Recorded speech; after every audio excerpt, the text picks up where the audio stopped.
ಮಕ್ಕಳಲ್ಲಿ ಹೆಚ್ಚುತ್ತಿರುವ social media ವ್ಯಸನ ಮತ್ತು ಆನ್ಲೈನ್ ಅಪಾಯಗಳನ್ನು ತಡೆಯುವ ನಿಟ್ಟಿನಲ್ಲಿ ಮಲೇಷ್ಯಾ ಸರ್ಕಾರ ಮಹತ್ವದ ನಿರ್ಧಾರ ಕೈಗೊಂಡಿದೆ. 16 ವರ್ಷಕ್ಕಿಂತ ಕಡಿಮೆ ವಯಸ್ಸಿನ ಮಕ್ಕಳು ಸೋಷಿಯಲ್ ಮೀಡಿಯಾ ಖಾತೆ ತೆರೆಯುವುದನ್ನು ಸರ್ಕಾರ ಅಧಿಕೃತವಾಗಿ ನಿಷೇಧಿಸಿದೆ. ಹೊಸ ನಿಯಮದ ಪ್ರಕಾರ 16 ವರ್ಷದೊಳಗಿನ ಮಕ್ಕಳು ಫೇಸ್ಬುಕ್, ಇನ್ಸ್ಟಾಗ್ರಾಮ್, ಟಿಕ್ಟಾಕ್, ಯೂಟ್ಯೂಬ್ ಸೇರಿದಂತೆ ಯಾವುದೇ ಪ್ರಮುಖ ಸೋಷಿಯಲ್ ಮೀಡಿಯಾ ವೇದಿಕೆಗಳಲ್ಲಿ ಖಾತೆ ಹೊಂದಲು ಅವಕಾಶ ಇರೋದಿಲ್ಲ. ಈ ಹಿನ್ನೆಲೆಯಲ್ಲಿ ಬಳಕೆದಾರರ ವಯಸ್ಸು ಪರಿಶೀಲಿಸುವ ವ್ಯವಸ್ಥೆಯನ್ನು ಕಡ್ಡಾಯವಾಗಿ ಜಾರಿಗೊಳಿಸುವಂತೆ ಸೋಷಿಯಲ್ ಮೀಡಿಯಾ ಕಂಪನಿಗಳಿಗೆ ಸೂಚಿಸಲಾಗಿದೆ. ನಿಯಮವನ್ನು ಉಲ್ಲಂಘಿಸುವ ಕಂಪನಿಗಳ ವಿರುದ್ಧ ಕಠಿಣ ಕ್ರಮ ಕೈಗೊಳ್ಳಲಾಗುವುದು ಅಂತ ಸರ್ಕಾರ ಎಚ್ಚರಿಕೆ ಕೊಟ್ಟಿದ್ದು, ಕೋಟಿ ರಿಂಗಿಟ್ವರೆಗೆ ಅಂದರೆ ಸುಮಾರು 24 ಕೋಟಿ ರೂಪಾಯಿಗಳವರೆಗೆ ದಂಡ ವಿಧಿಸುವ ಅವಕಾಶವಿದೆ.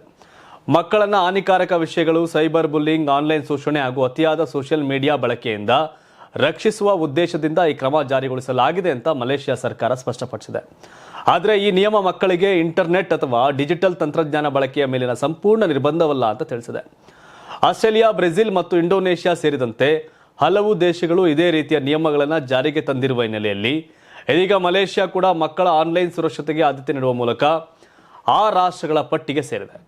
ಒಟ್ಟಾರೆ ಮಕ್ಕಳ ಮಾನಸಿಕ ಆರೋಗ್ಯ ಮತ್ತು ಆನ್ಲೈನ್ ಸುರಕ್ಷತೆಯನ್ನು ಕಾಪಾಡುವ ಉದ್ದೇಶದಿಂದ ಮಲೇಷ್ಯಾ ಸರ್ಕಾರ ಕೈಗೊಂಡಿರತಕ್ಕಂಥ ಈ ನಿರ್ಧಾರ ಜಾಗತಿಕ ಮಟ್ಟದಲ್ಲೂ ಗಮನ ಸೆಳೀತಾ ಇದ್ದು ಇತರೆ ದೇಶಗಳಿಗೂ ಮಾದರಿಯಾಗುವ ಸಾಧ್ಯತೆ ಇದೆ.